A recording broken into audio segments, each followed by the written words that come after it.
What would you say you did with your first big check? Wow, it's still in the bank. It's still in the bank. Yeah.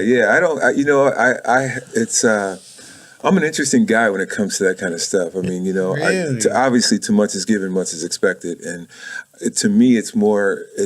I'd rather give than receive, and for instance, we do a free Christmas Eve breakfast. We get about 4,000 people that show up for this event. Every year we do it. There's a line outside the door going around the corner. Every kid gets an age-appropriate toy, a chance to meet Santa, and an incredible meal. Wow. And then we also have 2 semi-trucks pull up. Every family gets a 40-pound bag of groceries and a 40-pound bag of fresh produce. We try to bridge the gap between Christmas and the New Year because a lot of families suffer from food insecurities, and I'm painfully aware of that, being from where I'm from. So it's always a great time out. And I'll never forget, probably 10 years ago, 11 years ago, was probably the most, every year there's always something. There's a story within the story. But at that time, I was managing a lot of major R&B recording artists. I was, involved with player development for some NBA teams. I was traveling a lot. And in terms of my relationship with my wife, we were going through it. And I was done. Like, nobody knew it, but I was done. But my fidelity wasn't in question, but it was about to be. Yes, sir. I literally got on my knees and I asked God to help me figure it out. I didn't want to have a wife and a girlfriend. I mean, that's not who I am. Yeah. So I asked God to help me figure this shit out. But we were done. Like, there was nothing going on at home but the rent. We were done. Yes, sir. And I'll never forget, 10 years ago, we had our Christmas Eve breakfast. His family shows up. They had their faces pushed up against the window. We had just served our community. It was a beautiful event. And I was tired. My back was killing me. And this family shows up and they asked if we had any more food. I was like, oh, shit. Like, we had enough food to feed a small country. So I said, man, let them in. You know what? I'm going to break bread with them, but I'm going to do it my style. I'm going to get my Lowry's out. I'm going to hook it up, do all the stuff I want. Yeah. We're gonna break bread together. And I kept saying, what took you guys so long to get here? And they kept saying their car broke down. I said, what kind of car do you have? It happened to be a Ford Bronco. But at the time, I hadn't seen a Bronco since OJ was on a low-speed chase 30 years ago. So I go look at this damn thing. It wasn't roadworthy at all. So my office manager is kind of afraid of me because she knows I don't give a damn about money. I use it for its intended use, but it's not what you have. It's what you do with what you have that counts. So I asked her, I said, hey, where's our shuttle at to take customers home? She's like, well, we didn't use it. She goes, what do you get ready to do? Well, they needed the car more than we did. It was a brand new van. So I wound up gifting it to this family. No She's like, way. Who the hell does that? How are we going to do the DMV? I go, I ain't worried about all that. I go, they're good. We gifted the van to them. So I said, my kids may miss a few essential meals, but I think we're going to be all right. I'm not really tripping on it. Right. So a few days later, I called to check on everybody, and the grandmother told me that the baby got bit by something. And I was like, by what? She was like, I don't know, maybe a spider. I said, well, what did the doctor say? She goes, well, we don't have insurance. I said, you can go to any emergency room in America.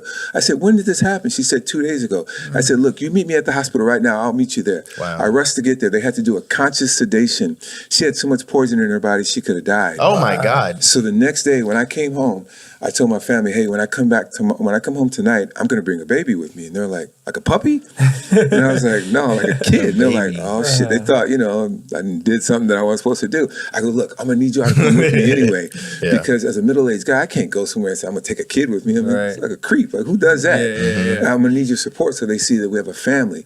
So they came with me, and I was extremely persistent. The grandmother, when I originally said, hey, look, I just want to nurse this baby back to get health, she goes, you can't take my baby. That's my baby. I said, look, it's not about me. It's not about you. It's about her health, welfare, and safety.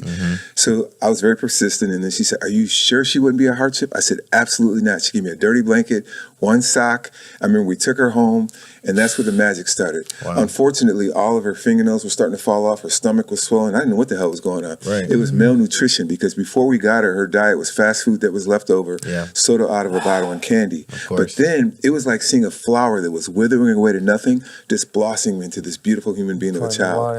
And so a lot of time had gone by, and she's just thriving in every respect. And we're creatures of habit. We go to bed fairly early. We get up early. We don't miss any essential meals. And, then I say, well, hell, we got the room. We wound up getting our own room together and, just doing what a dad does with a daughter. Right. And then, I have a walk-in closet that looks like a mini Neiman Marcus or Nordstrom or something.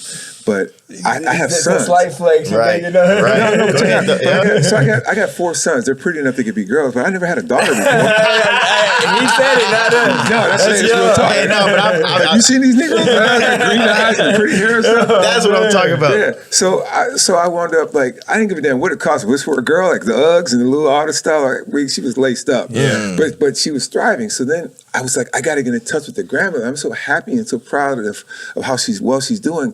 Finally, I got in touch with her. She comes to the crib. It was amazing. It was crazy.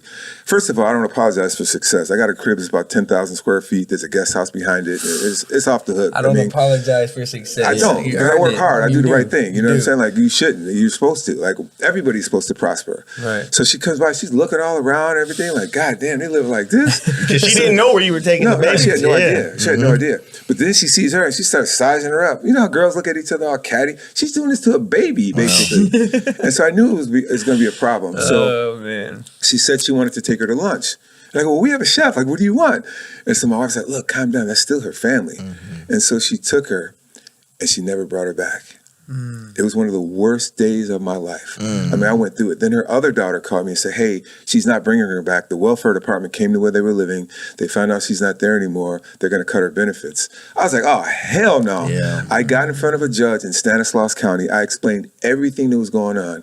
Do you know that they granted me temporary custody in 48 hours? I'm not a blood Wow. relative. At all. At all. He had to be blood Yeah. relative. That's what I thought. I got her back, Wow. and I did some gangster shit. Cause I'm from Chicago, so Yes, sir. don't let the little smooth taste fool you. I still got some shit in me. Yes, So sir. I did what I had to do. I got her back, and then we had to go to court. And I'm thinking, okay, well, what am I going to do at court? Like, how am I going to, because we wanted full custody of her. We wanted to take her in. But then her biological mother's incarcerated. So I said, well, Okay. before I do anything, I'm going to go visit her. So I had to fly to Vegas, go to Pahrump, Nevada. Pahrump. I get in front of this high maximum security correctional facility.